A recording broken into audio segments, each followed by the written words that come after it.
Happy Sunday. Welcome to another Hope Chapel Sunday morning service. We're so happy to have you joining with us online and here in person. We are live streaming this morning. That means that whatever happens here in real time, you will see on camera, including whatever can go wrong. It'll go wrong when you're watching it. It's all part of the fun. But like people not turning on their microphones. And we want to know where you're watching from, if you're watching online, so we can say good morning to you and see where you're all coming from. Is there anyone watching who is currently further away from Blacktown, New South Wales than Bali? Because that's who was the furthest away last week. Bali in Indonesia. Let's see where everyone is. Yeah, we've got Bali here right now this morning. Good morning. Nikki and Costa are in Queensland, so okay. That's kind of further than Bali. Yeah, in terms of time, like Bali's a couple hours behind. Queensland is about 10 years behind. To all you Queenslanders, we do love you. You're such a loose cannon. I am. I'm feeling like a loose cannon today. Yes, Oh, no. we love Very that. loose. Oh. Be afraid. Be very afraid. Well,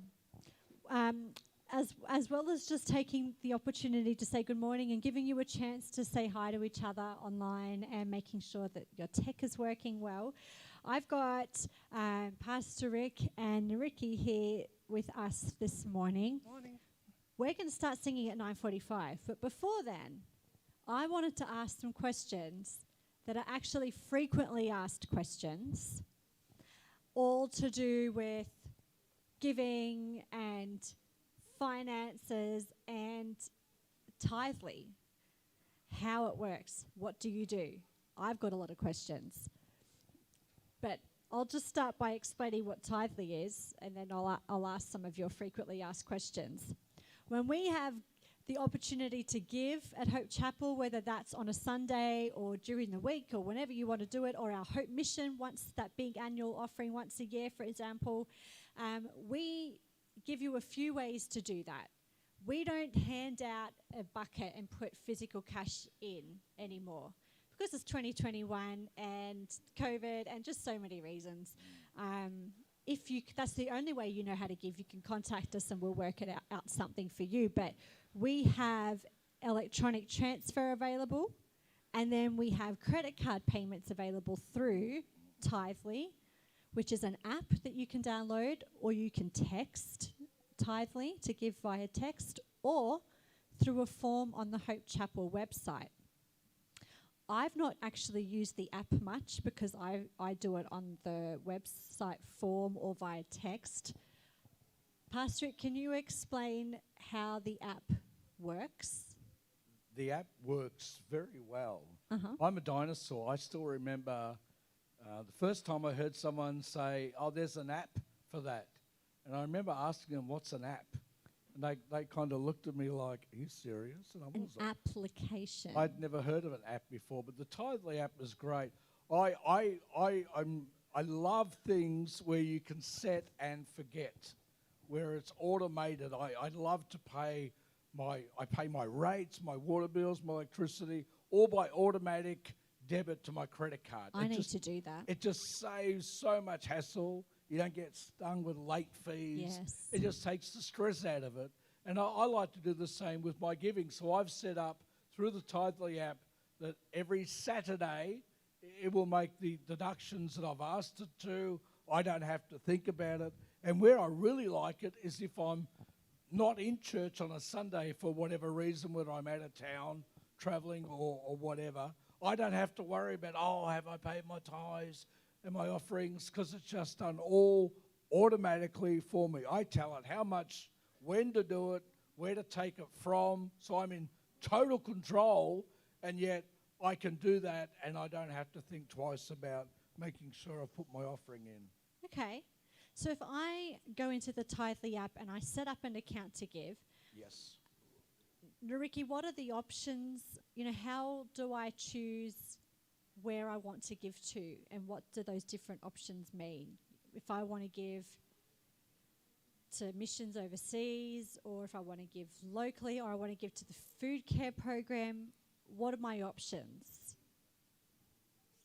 Well, you have to go onto the app to find out. That's the simple answer.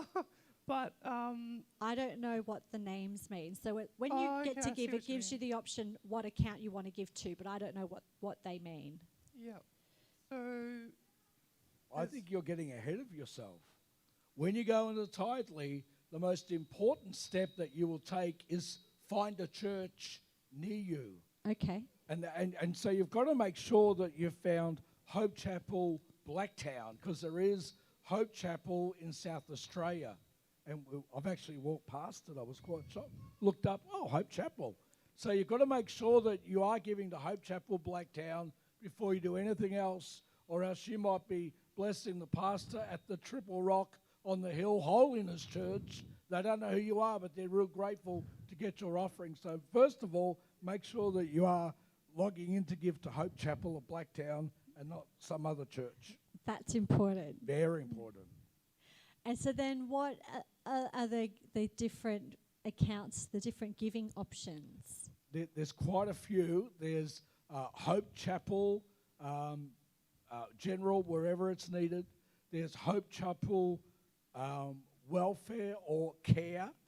That one is tax deductible And if you want it. what does Hope Chapel Care go towards? That goes towards all of our community care program, our food care program, where we put together food hampers, run our Friday low-cost grocery store. Would that be our Easter outreach as well? Easter outreach is Easter certainly a part of that. soon, yes. You'll be amazed how many people we connect with during the week that contact us and say, listen, I've got no food in the home. I've got the kids coming and I've got nothing to feed them. So as well as what we do on a Friday next door, Yeah. there's a lot of community stuff that happens during the week, Yes. giving food parcels to the needy. Yeah, I know we'll often have someone show up to church or during the week or after a service, and they'll come with some hardship, and so we're able to quickly go make a food parcel for them. And so there's always a store room of food that Hope Chapel keeps supplied, and it buys those in advance of the need using the giving that has been made. Yeah, And so that's Hope Chapel Care. that's it. Okay. And Hope Chapel General was the one that goes toward the needs of the church, It Sunday pays the services. electricity bill, the cost of running our program, the office, everything else basically. Okay. Answering having the phones working, someone to answer them when people call for prayer and all those important things. And then what about overseas missions? Well, they're all there. The different ones that we're involved in, you can specify whether you want it to go to our work in the Philippines or Indonesia, or there's one there which I love, wherever it's needed the most. Right. Because at any given time, that can change so quickly. Especially with depending on COVID. Absolutely. Yeah. Absolutely. So that could be in that Hope Exactly. Chapel's contributing to. Great. you got Okay. it. Okay.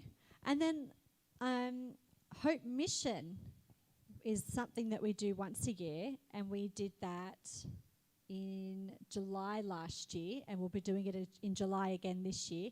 And that's the annual giving that we can choose to say, this is what I'm contributing to Hope Chapel, so that they know what they have resource-wise to do more with. So can we expand our food outreach? Can we do all of the missions work that we wanted to do, that we did last year? Can we continue it? Do we have the funds to be able to do an Easter outreach? So this Easter coming up, we're going to have a whole community outreach program again.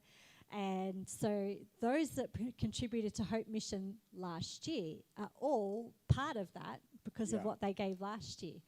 And so last year, for the first time, we had that as an online form. We've never done that before. And people before, we were filling out pieces of paper. Well, Jason is watching again. Jason is watching. Jason is watching. Jason. Thank you for watching, Jason. Don't know why that happens. Anyway, it's amusing. we had an online form, and the way it's set up is that you could, last year, when for those that wanted to contribute to Hope Mission, they could choose to make a payment that day, but then say, I want to commit X amount to be paid in the future. So I'll pay this every month or as a lump sum later on. And so depending on how you filled that form out, there might be the need to do that manually yourself.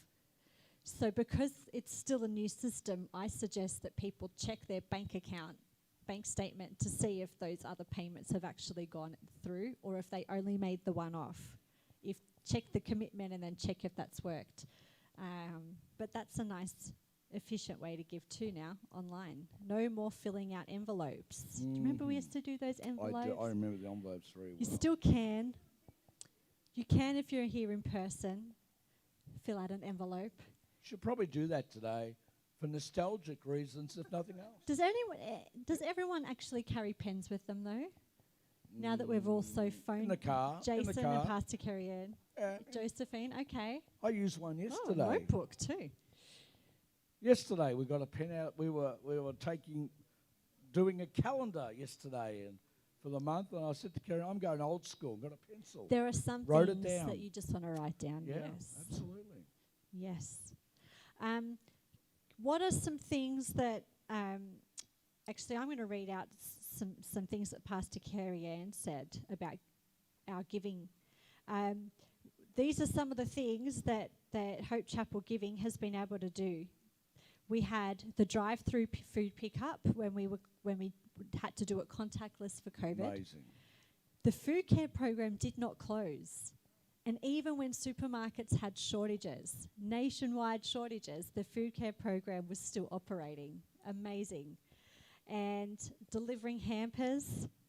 And because donors continued to give, we have no mortgage to pay at Hope Chapel, which is Thank huge. you, God. And even though lots of churches have had to shut down, unfortunately, in COVID, that's not been something that Hope Chapel's needed to do. In fact, we were able to purchase all of the technology really quickly that we needed to pull off live stream, which we did in like a week, didn't we? That was crazy. It was very crazy. We had a few services in my living room, We did. and Manuel and I did the music, and pretty much everything else. The kids did the distracting, yes, they did, and the entertaining, yes. Yes, very raw. Hey, because of the giving from Hope Mission, there have been children in India who have been rescued from human trafficking, and they've been able to have education. We've had care packages sent to our missionaries overseas, and we've got missionaries that are stuck. They can't leave because of borders. And so we're able to take care of them and encourage them. They're not able to come to their home in Australia. They're stuck there now, and so we're supporting them. Teachers working in orphanages overseas have been financially supported during COVID.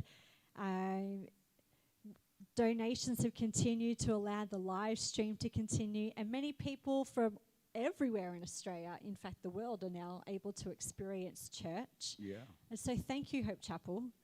We keep hearing testimonies of people who have joined in on the live stream that wouldn't have come to church otherwise. Yeah. And that's just so good. You know, that deserves a bit of a clap. We're all a bit passive. I think Right. so. That's exciting. We can't talk a lot about the rescuing of children online because the relevant government monitors social media very carefully, and they are 110% opposed to Christians getting involved in anything within that nation. But we are involved in literally rescuing children that have been sold into the sex trade, often incredibly by their parents. And we're using different means to do that under the radar, because you can't involve the authorities because of the high level of corruption involved there. If we were to go to the police and say this kid's been trafficked, chances are we're the ones that would be in trouble because the police are in on it as well.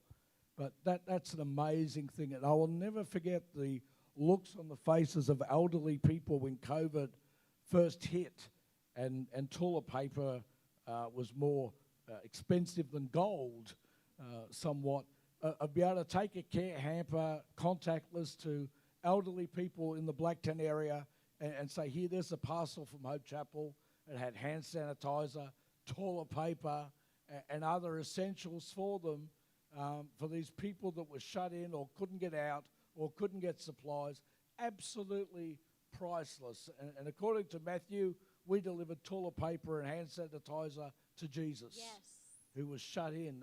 And those people, they're never going to forget that. You know, my dad, he wasn't very favourable to Christianity or religion at all, but he would never hear a bad word about the Salvation Army, because he said in New Guinea during the war, the army couldn't get supplies to them, but he said the Salvation Army turned up and gave us a cup of tea and biscuits.